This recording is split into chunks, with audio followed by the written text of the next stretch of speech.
So I was actually debating with myself whether or not I should make this video because it is sort of a negative video. I'm going to talk about why I am a bit worried after what we've seen in the first few playtest documents for One D&D. If you're new to the channel, my name is J.A. Valera with Eventyr Games. We create guides and other DMs resources for DMs running published adventures, as well as our own D&D 5e content and our own source books, printed books, among them Heretics Guide to Devotion and Divinity, which is live on Kickstarter right now. You can find a link to that in the description down below. But all that aside, let's just jump quickly into it. The 3 reasons that One D&D has me worried. Now, the first reason is that I think that overall the playtest documents that we have received or we've seen are a bit sloppy. And I know it's not easy to make perfect content for Dungeons & Dragons. As someone who creates content, I know this as a fact. It's really, really hard to get balances and wordings and everything right on the first go. But of course, we do set Wizards of the Coast to a higher standard. I think they should put forth the highest standard even in their playtest stuff, maybe especially in the playtest stuff, because we can't really playtest something that isn't well finished or well enough thought out. And I think that's something we've seen with some of the content that they have shown us so far, where stuff slips through in the playtest that I don't really think should have been there. Maybe mistakes that really shouldn't have been made. And those could be, for example, making light armor a first level feat that is now giving shield proficiency to everyone who can take first level feats, and everyone can take first level feats. I think maybe 9 out of 10 DMs and players who've been playing the game for a while could see why that would be a balance issue, giving spellcasters that extra 2 AC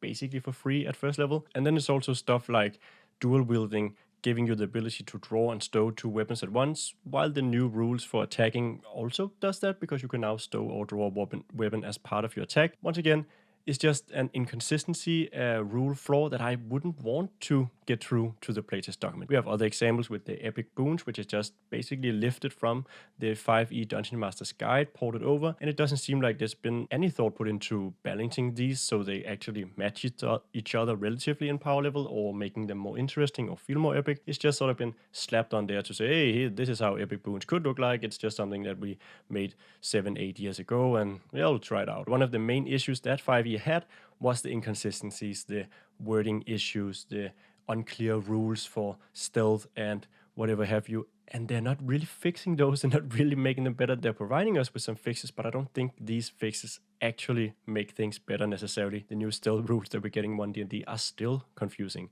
They're still having wording issues. So yeah, that just has me worried, because while you can say that it's playtest content, they're not supposed to have everything polished and finished, I am expecting them to put forth their best content, their best rules, their best, most thought out rule variations, because otherwise we're going to spend a whole lot of energy and effort looking at stuff that isn't well complete or finished or well thought out, at least. The second thing that has me worried is that I don't think they're doing enough, or at least they're not showing us that they're doing enough. And I say this as a content creator for 5e that has physical books on stock right now, that you, again, links in the description down below to a book, and I have a Kickstarter running for a 5e source book. So it's obviously in my best interest that 5e doesn't change a whole lot, even though I don't think it's a huge issue. There's still 2 years probably until we get 1D&D, so all of the books and rules from 5th edition Dungeons & Dragons are still gonna work for a long while yet. But as a player and as a DM, I was really hoping that they would do more. I know they want to be backwards compatible, and that's never really gonna be realistic. They're not gonna be backwards compatible with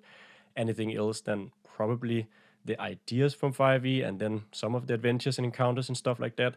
That's going to be truly backwards compatible. Everything else is going to have to be adjusted a bit to fit with 1D&D, and that's fine. And I think they should dare to do more. So they're trying to sort of cure the symptoms instead of curing the disease. So you see them go in and fixing two-weapon fighting by not making it a bonus action anymore, or maybe they're fixing the bardic inspiration by not making that a bonus action anymore. But that's not really fixing the true issue that is the bonus action. The bonus action sucks, in my opinion. It was always a bad rule, and it's created so many issues. It's gating people or putting them into boxes, making the game more complicated and difficult. And maybe it's time for the developers to go in and say, okay, maybe Pathfinder did it right. Maybe we need to have a 3-action system, because that's just much more smooth and it's easier to balance, it's easier to play with, it's easier to remember, all that stuff. And I would like them to try and make these changes. I would like them to try and dare and do a bit more, because we're 10 years into 5e's life cycle when we get to 1D&D or the next edition of Dungeons & Dragons. And after 10 years, a patch or an update that's just gonna maybe fix a few of the issues, that's just not enough for me. I think I would want more. And I do love some of the fixes they're making. Gated feeds, that's fine. I like that they're trying out some stuff with critical hits and inspiration,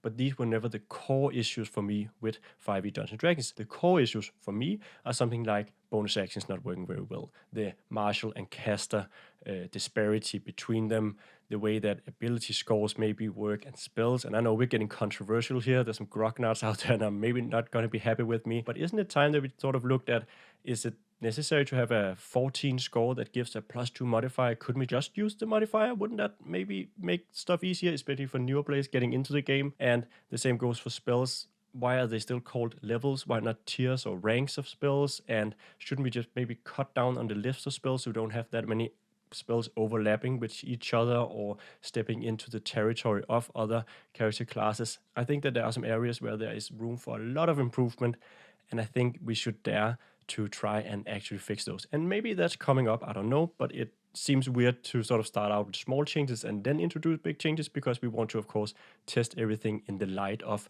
the bigger changes. So I don't expect One D&D to actually put forth that many big changes. And again, I want to say you don't have to agree with me on bonus actions or spells or whatever. That's not the point. The point is that I think that there are some core issues with 5e, and I want Wizards of the Coast to address those core issues. And that leads me to the third thing that has me worried about One D&D, and that is the team of developers or designers that is behind it. Because we just saw Ray Vinegar get chucked out of Wizards of the Coast, no real reason given, no real explanation. We have a new person in there, and I don't know that much about Ray Vinegar or the new person stepping in, but it is sort of worrying, because who's now running the show? Is the same idea as before? We still have the two same front figures we have for a while now, which is Chris Perkins and Jeremy Crawford.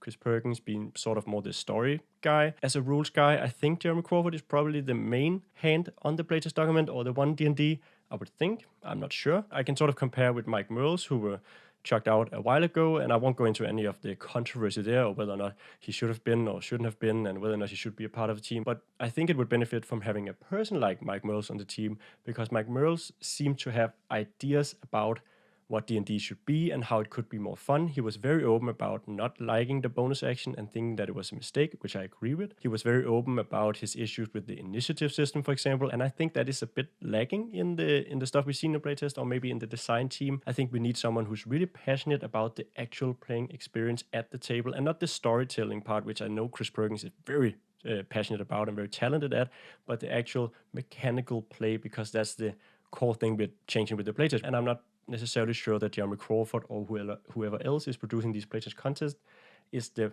right sort of people for this job necessarily, or they should be the only people in this job, if that makes sense. I kind of want to see someone in there being a bit more daring, someone having bigger ideas. So yeah, those are my reasons for being a bit worried with what we're seeing from One D&D, and I may be unfair. I know a lot of you are going to say, playtest content, you shouldn't judge it that harshly, you shouldn't take it that seriously, a lot of stuff can change. I know that, but I would think that they're putting forth their best attempts, what they think would actually work. If you disagree, please let me know in the comments down below. Let me know why I'm wrong. Assure me that the game is going to be great. I would love to hear that. And if you agree, also tell me why. Tell me what your experience and what your take is. All that in the comments down below. We also announced a giveaway last week, and we're going to pick the winners for those once we hit 2,500 subscribers. So if you didn't participate in the giveaway, there'll be a link to that as well. And you can go there, leave a comment on the video, and help us reach our 2,500 subscriber goal and give away a few of our best-selling books. Beyond that, there's not a whole lot left to say, except thank you so much for watching, and I hope that I'll see you in the next video.